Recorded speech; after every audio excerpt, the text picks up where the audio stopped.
تسليما اللهم صل على سيدنا مولانا محمد وعلى آل سيدنا مولانا محمد اللهم صل على سيدنا محمد وعلى آل سيدنا مولانا محمد اللهم صل سيدنا مولانا محمد وعلى آل سيدنا مولانا محمد উড়িয়া যাও রে জুমার হাওয়া যাও রে উড়ে মদিনায় এই গোলামদের দুরুদ সালাম পৌঁছায় নবীজির পাক রওজায় আল্লাহুম্মা সাল্লি আলা সাইয়্যিদিনা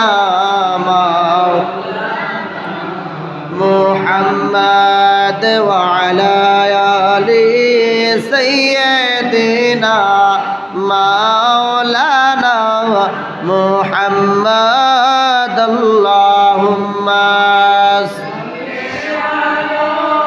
سيدنا مولانا محمد وعلى آل مولانا محمد قلب لا إله إلا الله قلب لا إله إلا الله لا إله إلا الله قلب لا إله إلا الله لا إله إلا الله قلب لا إله إلا الله لا إله إلا الله قلب لا إله إلا الله لا إله إلا الله সাদ্দাত জান্নাত বানাইলো হায় হায় মনের মতন সাজাইলো হায় হায় সাদ্দাত জান্নাত বানাইলো মনের মতন সাজাইলো একটি কদম রাখার আগে একটি কদম রাখার আগে আল্লাহ আজরাইল তুমি পাঠাইলা লা ইলাহা ইল্লাল্লাহ লা ইলাহা ইল্লাল্লাহ লা ইলাহা ইল্লাল্লাহ লা ইলাহা ইল্লাল্লাহ লা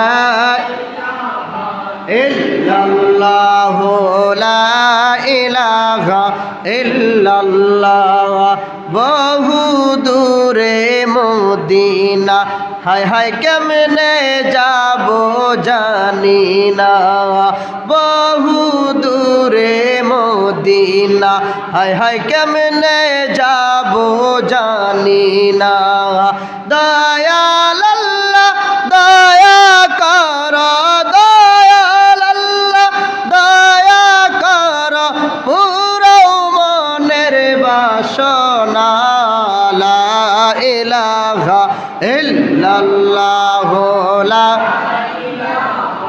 ইল্লাল্লাহ লা ইলাহা ইল্লাল্লাহ লা ইলাহা ইল্লাল্লাহ লা ইলাহা ইল্লাল্লাহ লা ইলাহা ইল্লাল্লাহ মুহাম্মাদুর রাসূলুল্লাহ সাল্লাল্লাহু আলাইহি ওয়াসাল্লাম।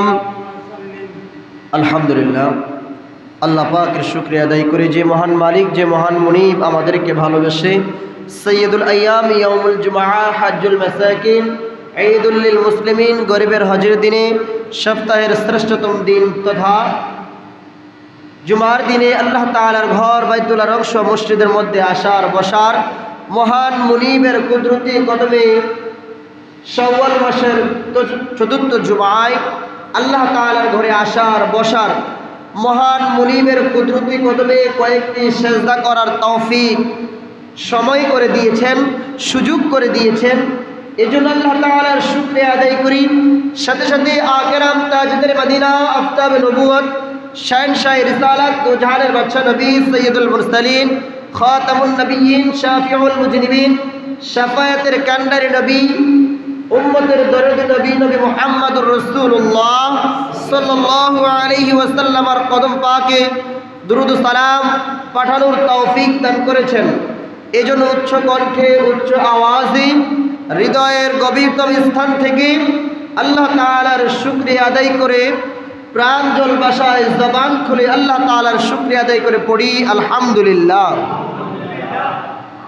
আল্লাহ পাক যুগে যুগে অনেক নবী প্রেরণ করেছেন, প্রতিনিধি প্রেরণ করেছেন, পয়গম্বর প্রেরণ করেছেন, সাথে সাথে নবীদের জন্য উম্মত প্রেরণ করেছেন।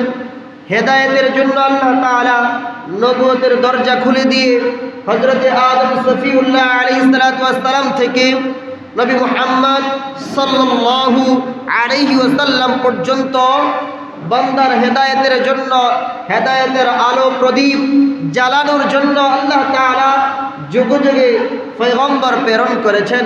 সেই ধারাবাহিকতায় আখির জামানার নবী নবী মুহাম্মদুর রাসূলুল্লাহ সাল্লাল্লাহু আলাইহি ওয়াসাল্লামকে আল্লাহ তাআলা শ্রেষ্ঠ নবী করে, শ্রেষ্ঠ পয়গম্বর করে, শ্রেষ্ঠ মাখলুকাত করে আল্লাহ তাআলা দুনিয়াতে প্রেরণ করেছেন। আর ওই নবীর শ্রেষ্ঠ উম্মত হিসেবে, শ্রেষ্ঠ মানব জাতি হিসেবে জমিনের মধ্যে আল্লাহ তাআলা আশরাফুল মাখলুকাত হিসেবে মানব জাতিকে আল্লাহ তাআলা আমাদেরকে পাঠিয়েছেন। এজন্য আবার শুকরিয়া আদায় করে পড়ি আলহামদুলিল্লাহ। আল্লাহ তাআলা আমাদেরকে শ্রেষ্ঠ নবীর শ্রেষ্ঠ উম্মত করে আল্লাহ আমাদেরকে পাঠিয়েছেন। আল্লাহ তাআলা যেমনভাবে শ্রেষ্ঠ নবী বানিয়েছেন, শ্রেষ্ঠ নবী আমাদেরকে দিয়েছেন, তেমনইভাবে আমাদেরকে শ্রেষ্ঠ উম্মত বানিয়েছেন, শ্রেষ্ঠ উম্মত করেছেন। শ্রেষ্ঠ নবীর মর্যাদা দিয়ে, শ্রেষ্ঠ নবীর মর্যাদার কারণে শ্রেষ্ঠ নবীর উম্মতের শ্রেষ্ঠত্ব আল্লাহ তাআলা দিয়েছেন। সুবহানাল্লাহ। এজন্য আল্লাহ তাআলা আমাদের যতগুলো ইবাদত আল্লাহ দিয়েছেন, যতগুলো কর্মকাণ্ড আমলে সালেহা আমাদেরকে দিয়েছেন, যতগুলো আদেশ নিষেধ আমাদেরকে দিয়েছেন, সেই আদেশ নিষেধগুলো আল্লাহ তাআলার পক্ষ থেকে সর্বশ্রেষ্ঠ আদেশ নিষেধগুলো আমাদেরকে আল্লাহ তাআলা দিয়েছেন। সুবহানাল্লাহ। আল্লাহ তাআলা আমাদের জন্য কোনো কিছুই কঠিন করেন নাই। আল্লাহ তাআলা আমাদের জন্য কোনো কাজকে চাপিয়ে দেন নাই। আল্লাহ তাআলা আমাদের জন্য কোনো নিষেধ, কোনো আদেশ আমাদের কষ্ট হবে, আমাদের অসহ্য হবে, আমরা ধারণ করতে পারবো না, গ্রহণ করতে পারবো না, এমন বিষয় আল্লাহ তাআলা উম্মতে মুহাম্মদীকে আল্লাহ দেন নাই। সুবহানাল্লাহ। যেমনইভাবে দিয়েছিলেন হযরতে ইব্রাহিম আলাইহিস সালাতু ওয়াস সালাম থেকে, তার পূর্ব থেকে হযরতে আদম সফিউল্লাহ আলাইহিস সালাতু ওয়াস সালাম থেকে আমরা ইতিহাস শুনেছি, আমরা ইতিহাস আলেমদের জবান থেকে আমরা শুনি যে আগে যখন কোরবানি দিত, ওই কোরবানিটা যদি কবুল হইতো আল্লাহর পক্ষ থেকে আসমান থেকে এক টুকরা আগুন এসে ওই কোরবানির পশুটাকে জ্বালিয়ে দিত। সুবহানাল্লাহ। এটা কি ছিল? আমাদের নবী আসার আগ পর্যন্ত ওই শরীয়তের বিধান ছিল যে তার কোরবানি কবুল হবে, আসমান থেকে এক টুকরা আগুন আসবে, আগুন এসে ওই কোরবানিটাকে জ্বালিয়ে দিবে, মানুষ বুঝতে পারবে যে আল্লাহ এটাকে কবুল করেছেন। যদি আমাদের এই জামানার মধ্যে যদি এই শ্রেষ্ঠ নবীর উম্মতের মধ্যে যদি এই বিধান থাকতো, তাহলে আমাদের মধ্যে কে ভালো, কার টাকার বৈধ আছে, কার টাকার মধ্যে অবৈধ আছে, কার সম্পদ বৈধ, কার সম্পদ অবৈধ, তাহলে আমাদের কি একজন আরেকজনের কাছে কি পাইতাম? লজ্জা পেতাম। মানুষের কাছে লোক দেখার, মুখটা দেখানো, চেহারাটা দেখানো মানুষের কাছে কষ্ট হয়ে যেত। কারণ আমার টাকার মধ্যে অবৈধ টাকা আছে, আমার সম্পদের মধ্যে অবৈধ সম্পদ আছে, আমার চরিত্রের মধ্যে কালো দাগ আছে। এই জন্য আল্লাহ তাআলা আমাদের জন্য সহজলভ্য করেছেন। আমলগুলো কার আমল কবুল হলো, কার আমল কবুল হলো না, এটা একমাত্র জানেন কে? আল্লাহ এবং তার ফেরেশতা এবং নবী জানেন। আমরা কেউ জানি, কিন্তু আমরা আমল করতেছি, ভালো করি মন্দ আমল করি, কাজ করতেছি। কবুল করা না করা কার ব্যাপার? কার ব্যাপার? আল্লাহর ব্যাপার। আমল করা কার ব্যাপার? উম্মতের ব্যাপার, বান্দার ব্যাপার। আল্লাহ একটা আমল করেন, আল্লাহ কি করেন? একটা কাজ করেন, একটা কাজ। আল্লাহর কাজ কয়টা? একটা আমল আল্লাহ তাআলা প্রতিনিয়ত করতেছেন। আর বান্দা 24 ঘন্টা 24 আওয়ার্স, হায়াতের শুরু থেকে শেষ পর্যন্ত, মৃত্যুদিন পর্যন্ত বান্দার জন্য কাজ করা কি? এটা আবশ্যকই, এটা কাজ করতেই হবে। আল্লাহর কাজ, দুনিয়ার কাজ, সাংসারিক কাজ, রাষ্ট্রের কাজ, এগুলো কি আমরা যতদিন পর্যন্ত আমাদের হায়াত আছে ততদিন পর্যন্ত চলবে। আর আল্লাহ তাআলা শুরু লগ্ন থেকে কিয়ামত পর্যন্ত যে একটা কাজ করবেন, সেই কাজটা হচ্ছে আল্লাহ তাআলা কুরআনুল কারীমের মধ্যে আল্লাহ তাআলা বলেন, বিসমিল্লাহির রহমানির রহিম, ইন্নাল্লাহা ওয়া মালাইকাতাহু ইউসাল্লুনা আলান নবী ইয়া আইয়ুহাল্লাযীনা আমানু সাল্লু আলাইহি ওয়া সাল্লিমু তাসলিমা। আল্লাহ তাআলা বলেন, ইন্না, নিশ্চয়ই আল্লাহ, আল্লাহ নিশ্চয়ই একটা কাজ করেন। কি করেন? ওয়া মালাইকাতাহু, শুধু আল্লাহ একা করেন তাই নয়, আল্লাহ তাআলার ফেরেশতা, ওয়া মালাইকাতাহু, মালাইকাদেরকে নিয়ে, ফেরেশতাদেরকে নিয়ে আল্লাহ তাআলা নিশ্চয়ই একটা কাজ করেন। কাদেরকে নিয়ে? ফেরেশতাদেরকে নিয়ে। কি করেন? ইউসাল্লুন, ইউসাল্লুন আলান নবী, আল্লাহ তাআলার নবীর প্রতি আল্লাহ তাআলা সালাতু সালাম প্রেরণ করেন। সুবহানাল্লাহ। কার প্রতি? নবীর প্রতি। কার প্রতি? নবীর প্রতি। কোন নবী? শ্রেষ্ঠ নবী, আখির জামানার নবী, নবী মুহাম্মাদুর রাসূলুল্লাহ সাল্লাল্লাহু আলাইহি ওয়াসাল্লামের প্রতি। কে করেন? আল্লাহ। আল্লাহ প্রেরণ করেন, আল্লাহ নবীর প্রতি দুরূদ সালাতু সালাম প্রেরণ করেন। এরপরে আল্লাহ তাআলা বলতেছেন, ইয়া আইয়ুহাল্লাযীনা আমানু, হে ঈমানদারগণ, যারা ঈমান এনেছো, আমাকে বিশ্বাস করো, আমার নবীকে বিশ্বাস করো, আমার প্রতি ঈমান এনেছো, আমার প্রতি ভালো মন্দের প্রতি বিশ্বাস আছে, তাদেরকে আল্লাহ তাআলা বলতেছেন, সাল্লু আলাইহি, তোমরাও পাঠ করো। কিভাবে পাঠ করবে? ওয়া সাল্লিমু তাসলিমা, যেভাবে পাঠ করলে, যেভাবে পাঠ করলে তোমাদের মর্যাদা আমি আল্লাহ দিতে পারবো, সেই আদব রেখে আমার নবীর প্রতি তোমরা দুরূদ ও সালাতু সালাম প্রেরণ করো। সুবহানাল্লাহ। কি করার জন্য বলছে? সালাতু সালাম, দুরূদ। দুরূদ আমরা দুরূদ শরীফ পড়ি না? দুরূদ শরীফ পড়িনি? পড়িনি আমরা? কম আর বেশি কি? আমাদের দুরূদের পাওয়ার, আমাদের সালাতু সালামের পাওয়ার, এটা বেশি না কম? হ্যাঁ, বেশি। যেরকম বেশি, এটা মদিনা পর্যন্ত যায় না, এটা মদিনা পর্যন্ত যায় না। হযরতে উবাই ইবনে কাব রাদিয়াল্লাহু তাআলা, নবীজির একজন শ্রেষ্ঠ সাহাবী, তিনি বলতেছেন, ইয়া রাসূলুল্লাহ, ইয়া হাবিবাল্লাহ, আমি আপনার প্রতি দুরূদ শরীফ প্রেরণ করতে চাই, আপনার প্রতি আমি দুরূদ শরীফ পাঠ করতে চাই। আমি দিনের কতটুকুন পর্যন্ত আপনার প্রতি দুরূদ শরীফ সালাতু সালাম পাঠ করব, আমার জন্য নির্দিষ্ট করে দেন। সুবহানাল্লাহ। কে বলতেছেন? নবীর সাহাবী উবাই ইবনে কাব, তিনি বলতেছেন যে, রাসূল, আমি আপনার প্রতি দুরূদ শরীফ সালাতু সালাম পাঠ করতে চাই, দিনের কতটুকু পর্যন্ত পড়লে আপনি খুশি থাকবেন, আল্লাহ খুশি থাকবেন, আমাকে ওই সময়টা নির্দিষ্ট করে দেন।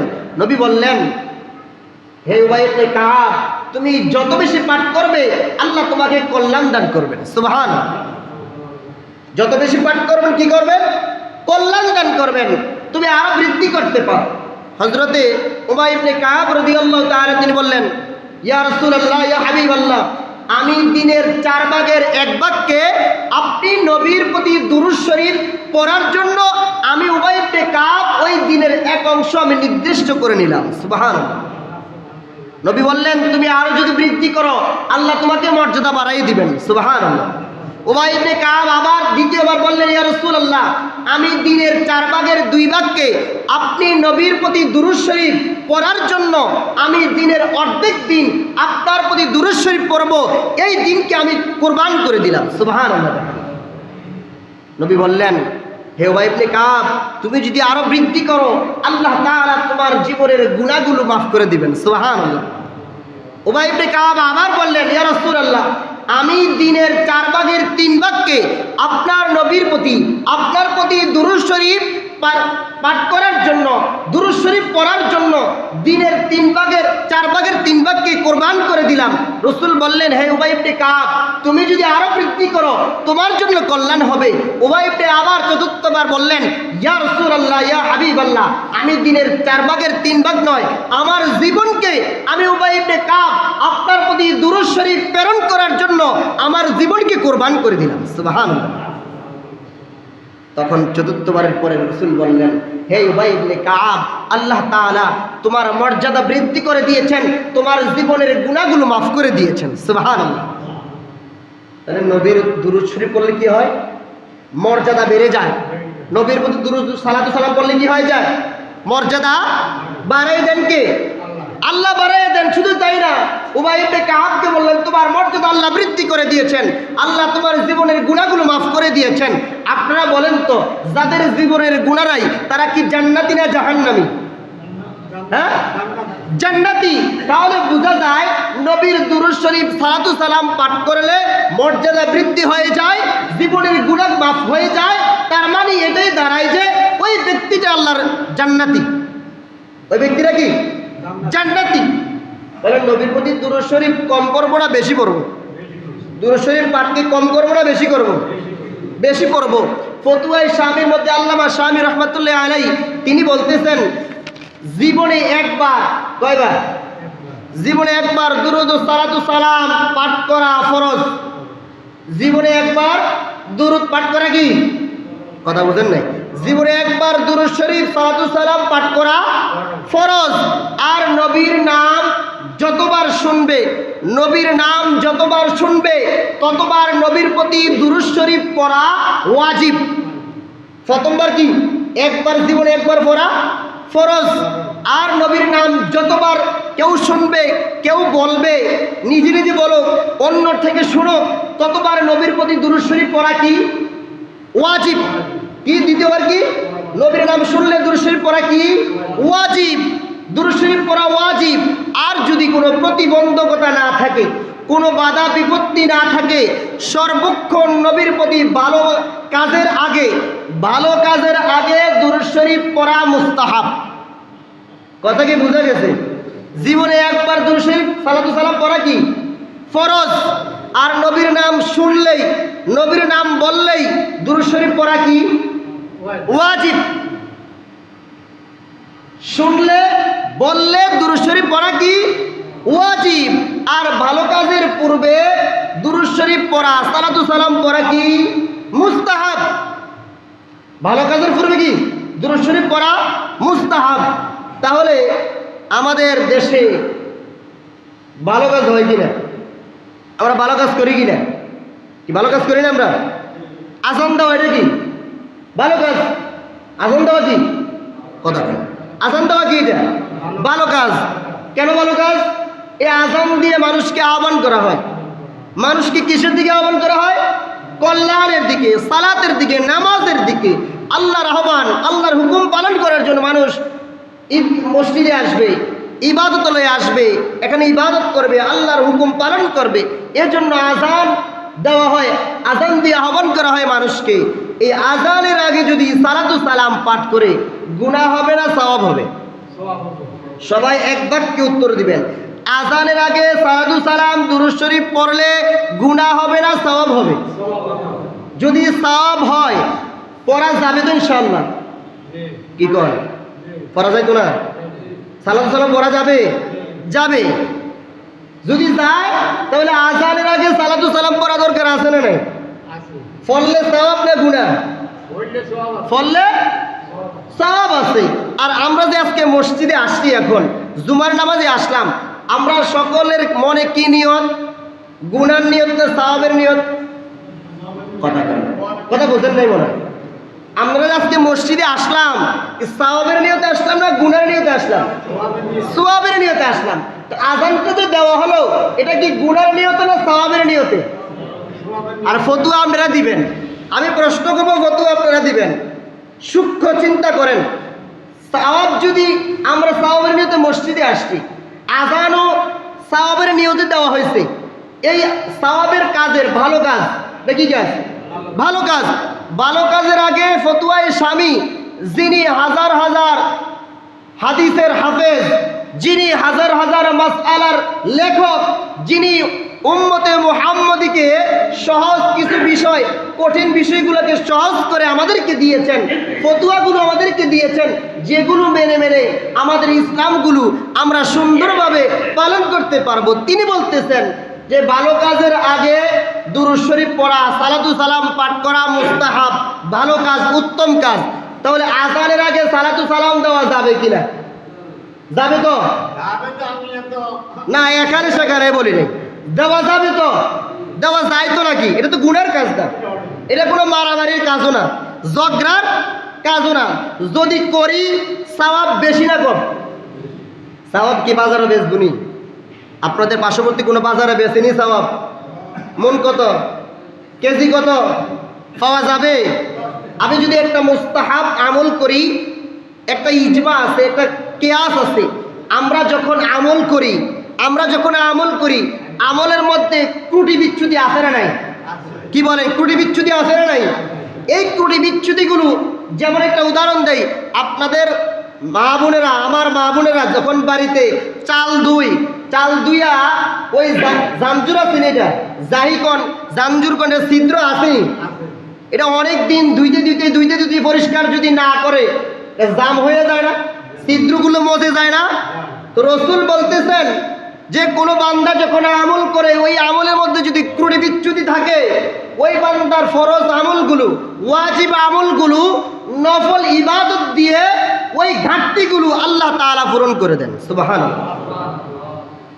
তাহলে আযানের আগে সালাতু সালাম দেওয়া, আসসালাতু ওয়াসসালামু আলাইকা ইয়া রাসূলুল্লাহ, আসসালাতু ওয়াসসালামু আলাইকা ইয়া হাবিবাল্লাহ, আসসালাতু ওয়াসসালামু আলাইকা ইয়া শাফিআল মুজনিবিন, আসসালাতু ওয়াসসালামু আলাইকা ইয়া রাহমাতাল লিল আলামিন। সালাম দিলাম কারে? নবীরে। সালাম দিলাম কারে? নবীরে। এখন নবীরে সালাম দিলে কি গুনাহ হবে না সওয়াব হবে? এখানে কোনো নিষেধের কোনো ফতোয়া আছে?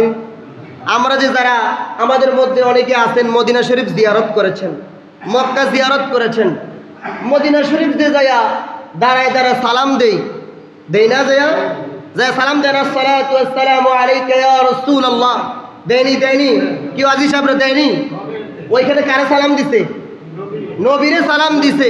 তো আমরা তো যাইতে পারি নাই, যাওয়ার আগে যদি নবীকে সালাম দেই গুনাহ হবে নি? নবীর একজন সাহাবী উমর ইবনুল খাত্তাব রাদিয়াল্লাহু তাআলা, তিনি বলতেছেন, নবীকে জিজ্ঞেস করতেছেন, ইয়া রাসূলুল্লাহ, ইয়া হাবিবাল্লাহ, যারা আপনাকে দুনিয়ায় থাকতে আপনার প্রতি দুরূদ শরীফ প্রেরণ করে, আপনি দুনিয়ায় থাকতে আপনার প্রতি, আপনার সামনে দুরূদ শরীফ পড়ে, এটা আপনি শুনেন, আপনি যে ইন্তেকাল করবেন, ইন্তেকালের পরে আপনার উম্মতেরা আপনার প্রতি দুরূদ শরীফ পাঠ করবে, এই দুই ব্যক্তির মধ্যে পার্থক্যটা কেমন, তাদের মধ্যে বিভাজনটা কেমন, তাদের জন্য ডিভাইডেডটা কেমন, আপনি রাসূল বলে দেন। তখন রাসূল বললেন, হে ওমর ইবনুল খাত্তাব, হে ওমর, আমি দুনিয়ায় থাকতে আমার উম্মতেরা, আমার অনুসারীরা, আল্লাহর বান্দারা আমার প্রতি দুরূদ শরীফ পড়ে আমি স্বয়ং, আমি নিজে দেখি, আমি শুনি।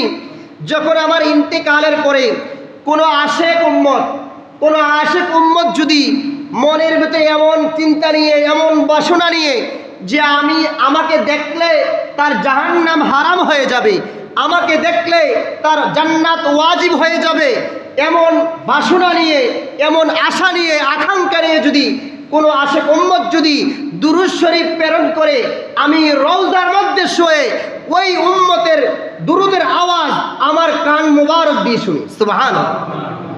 কি উম্মত? আশেক উম্মত। কি উম্মত? আশেক। যেমন আশেক ছিল হযরতে ওয়াইসাল কুরুনি, রাদিয়াল্লাহু তাআলা আনহু, যেমন আশিক ছিলেন হযরতে সিদ্দিকে আকবর, যেমন আশিক ছিলেন হযরতে ওমরে ফারুক, যেমন আশিক ছিলেন খালিদ বিন ওয়ালিদ। তারা নবীর আশিক হওয়ার কারণেই তো তাদের জীবন ইসলামের জন্য ওয়াকাতরে বিলীন করে দিয়েছেন, শহীদ হয়েছে।